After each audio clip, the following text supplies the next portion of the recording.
My name is Mark, and I'll be your guide as we go through this introduction to Earth for Energy. Earth for Energy is the #1 source for information, knowledge, and expertise for the do-it-yourself market in building solar and wind-powered systems on a budget. The purpose of Earth for Energy is to help average individuals like you and I explore the opportunities that solar and wind power has to offer. Our videos will be a combination of screen captures and live video.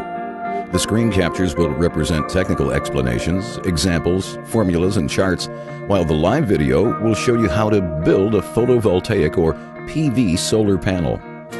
We work in the electrical business on a day-to-day basis and are highly specialized in the field. We have a great understanding of solar and wind power and want to help you learn more about it too. Renewable energy is an amazing thing and should be explored from every angle. We look forward to working with you and helping you get involved in DIY renewable energy. We're going to start this introduction to Earth for Energy with some terminology and definitions. This will help you understand the parts of your system when you build it. The first is electricity, which is nothing more than the flow of electrons in an electrical circuit. Then we have the volt, which is the force which causes those electrons to move through the circuit. Amp is the rate at which the electrons flow through the circuit. The amp hour is 1 amp flowing for 1 hour. Watt is a unit of electrical power equivalent to a current of 1 amp under pressure of 1 volt. And the watt hours is what we're really concerned in. It's important to us because all solar panels and PV systems are based on wattage or watt hours, which is an electrical unit of energy. Therefore, wattage is the basis on which the PV systems are sized and designed, whether you want 1 panel or more. This may seem a little confusing at first, however, we'll talk about it more later so you'll completely understand what it all means. Next, I want to briefly touch on electrical fundamentals. First and foremost, safety first. You absolutely have to treat electricity with respect. If you don't, things can get really ugly really quick.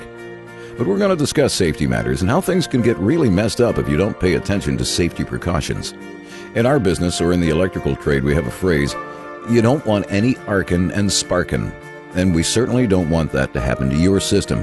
But don't worry, we're going to go through all the necessary steps to keep you safe.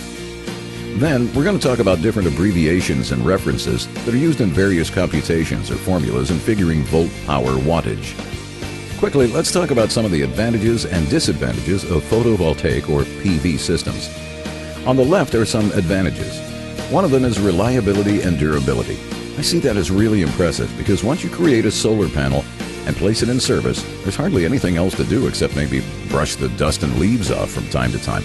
It doesn't take any fuel to operate, and since there are no moving parts, it doesn't create any sound pollution. Therefore, it's extremely reliable and durable. Most of these panels come with anywhere from a 20 to 25-year warranty from the manufacturer. They're also modular, which means you can start your solar panel collection for your house or your energy needs with 1 panel and add another one and another one. So once you build them, they don't wear out, they don't go away, and you can add to them. Now, one of the disadvantages is the cost of a commercial system. One of the reasons why more and more people are looking into do-it-yourself solar panels is because if you wanted to buy what is called a commercial 3 kW system, a 3,000 watt system, and you're looking at about $22,000. That's a lot of money. There are rebates and incentives from local governments, state and county sources that'll help you defray those costs, but you can see that it's really expensive to pay to have it done, and as a result, more and more people are looking into making their own panels. Next, we're going to go into what the PV system consists of. Well, obviously, it starts off with the basic unit, and that is the cell. Believe it or not, it's made of one of the most common substances on Earth. It's nothing more than sand, which is changed into silicon. The silicon cell has a positive charge on one side and the negative charge on the other, so when the sun strikes it, the release of the electrons is caused, and it's pretty amazing that the sun produces this power. When you join the cells together in a line, this is called a string. You then join multiple strings to create the panel. If you have multiple panels joined together, you'll have an array. There are 2 types of systems that you and I will come in contact with. The first one is the off-grid system. Off-grid systems are used by people who have an RV, a cabin in the mountains, or who want to get away from it all and therefore don't have a source of electricity close to them. However, a more common example, and the more common occurrence, is what is called an on-grid system, or a grid-tied system. On-grid systems are used by people who want to supplement the energy they're buying from their local power company with the energy created from their own solar panel system. Next, we'll go through system sizing, because the first thing you need to do is decide what it is you want to provide power for. You can choose to provide power for just a few lights or to provide for 100% of your power usage. Obviously, the more power you wish to generate, the more panels you'll need in your array. We've included a solar calculator in the members area too, so make sure you check that out when sizing your system. This calculator will show you how much power you need to generate for your particular system. Then we'll go into array sizing. And we'll also talk about batteries, because if you really want to have a system that's viable, you'll need to have some means by which you store power that you created during the daytime. This is where the batteries come in. We'll go through how to buy the batteries and how to hook them up. Our solar calculator will also calculate what size battery bank you need for your particular system. Then we'll go into how to build the solar panel. We're going to take it from the very basic step, the individual solar cells, and we're going to show you how to lay them out, how to connect them with proper tabbing ribbon. And once the cells are all connected, you'll see how to put them inside a frame with a protective covering so you can have it out in the elements. We'll also talk about what happens if it doesn't work when you hook it all up. And that's okay. Sometimes things happen and you'll need to know simple step-by-step troubleshooting methods. Next, we'll talk about charge controllers. A charge controller is really more like a regulator. If you think back of the older model cars, they didn't have alternators. They had generators, which would also have a regulator that would, once the batteries and electrical system in the car was completely satisfied, shut off the power from the generator because they didn't want to overcharge the battery. And that's what the charge controller is doing. So once you get your PV panels working, the energy produced can quickly exceed the charge capacity of the battery. The charge controller will stop feeding power to your batteries. Therefore, the charge controller is basically like a regulator that keeps your system in balance. And we'll show you how to hook it up, how to test it, and common problems in troubleshooting. Some charge controllers will also show you things like how much power your solar panel is producing and what voltage your battery is. We talked about the batteries a moment ago, and technological advances have provided us with some pretty impressive batteries.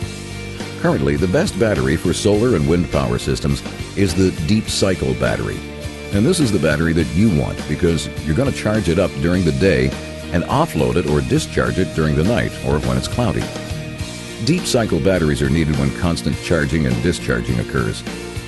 We'll also talk about different types of batteries, how to buy and hook up multiple batteries. It's important to know how to hook these multiple batteries because depending on how you have attached them, you're going to determine how much voltage and amperage you can put into your battery bank. And we'll show you how to verify if the batteries are working and, once again, common problems in troubleshooting. One of the things about solar panel systems is that they're very straightforward and simple to troubleshoot and to find out why they're not working. Next, we'll talk about the inverter. An inverter is nothing more than the device that takes the DC power or direct current that's produced by solar panels that you've created after the sun is shown on them and converts it to AC, or alternating current, which is what you and I use on a more common basis, meaning that's what your TV, radio, and fridge run on. We'll talk about how to hook up an off-grid system and on the more common on-grid system. Then we'll give it a complete system test. Once we have it all hooked up, we'll check it and verify proper operation, and then we're going to run an item. We're going to run a TV or a light just to see if everything works properly, because in order to feel the benefits of this energy system you've put together, you'll need to store and use it to drive something. We'll discuss and touch on the wind generator sizing, because the sun doesn't always shine, and depending on what part of the country you live in, or even what part of the world you live in, the sun may only shine 2 or 3 hours a day, or maybe it's 7, 8, or 12 hours per day. However, whenever it's not shining, maybe the wind is blowing. So you can combine the wind generator to produce power just like the solar generator. And because they both produce DC power, they can both supply power to your batteries and allow you to store this energy to be used to operate various appliances and devices. We'll get into how to configure your wind generator, the wind speed, the blade size, etc. We'll actually build one. It's not going to be a very big one, but we'll show you how. We've all seen pictures of the wind turbine farms out in West Texas or in California, but it's not going to be that big because I don't think it'll fit in your backyard. But the principle is the same. The blades spin around, generate power, and then you store that power to use it at a later date. In conclusion, This is the first of several videos from Earth for Energy. Thank you for taking the time to watch this introduction. I'm sure you're going to have a lot of fun with your DIY project. It's exciting, rewarding, and can save you a lot of money. Please watch the following videos as we get more involved in the different parts of your solar and wind power systems.